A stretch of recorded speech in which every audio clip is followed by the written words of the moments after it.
When it comes to PTSD and trauma, my stance on it is to get the fuck over it as quickly as possible. Get the fuck over it. Shit happened to you. It sucks. It sucks, but you gotta get over it. You gotta do whatever you can to get over it. Now, before you come after me with pitchforks and fire, let me explain what get over it means. Get over it does not mean that you have to forgive. Get over it does not mean that you have to forget. Get over it does not mean that it's not going to still bother you. But get over it means that you have to do everything that you can to move on with your life so it does not affect your daily life in the present moment. Because shit happened and it sucks and it's painful. But it's your responsibility to keep going on with your life. I have no patience for people who are asking me to hold space for their trauma. I can hold space for a day. I can hold space for a week. I can hold space for a month. I can hold space for a year. But I will not hold space for the same exact trauma years and years and years into the future when you have done nothing to try to get over it. I refuse. I refuse to hold space for that unresolved trauma. It is your job to get over that trauma, to do whatever you can. And I'm not talking about hard drugs. I'm not talking about coping mechanisms that are unhealthy. I'm talking about trauma therapy. Trauma therapy. Because you know what? People are going to feel bad for you for a while, but after a while, people just lose their capacity to feel bad for you. They can't. They just no longer feel bad for you for shit that happened.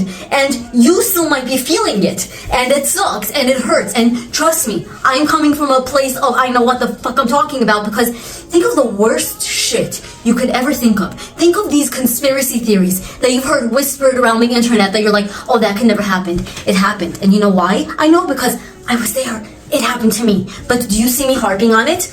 Maybe a little bit, but I'm doing everything I possibly can to move on with my life.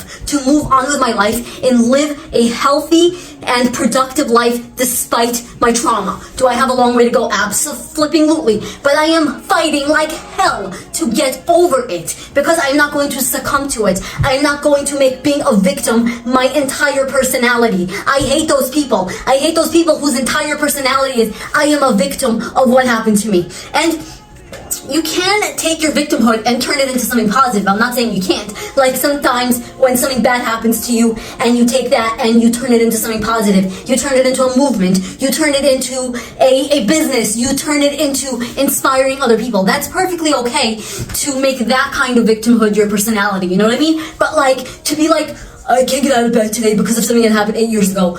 That is not helping your situation. That is not doing anything to make your life better. You need to go to trauma therapy. You need to learn how to live with that trauma. Doesn't mean it's not going to hurt anymore. Doesn't mean that it's not going to disappear. It's going to be there forever. And sometimes it's still going to feel fresh. And sometimes you're still going to walk down a street and you're going to get memories and you're going to cry.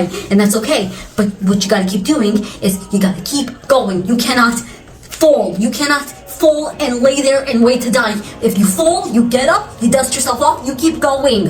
If you don't, you are just somebody who is like into their victim mentality, and I have no patience for it and I refuse to hold space for it. That's just my prerogative. I do not let my victimhood define me. Yes, shit happened to me, but it happened to me. It's not who I am. It does not define me. And I can use it to help other people, but I'm not going to succumb to it, and neither should you.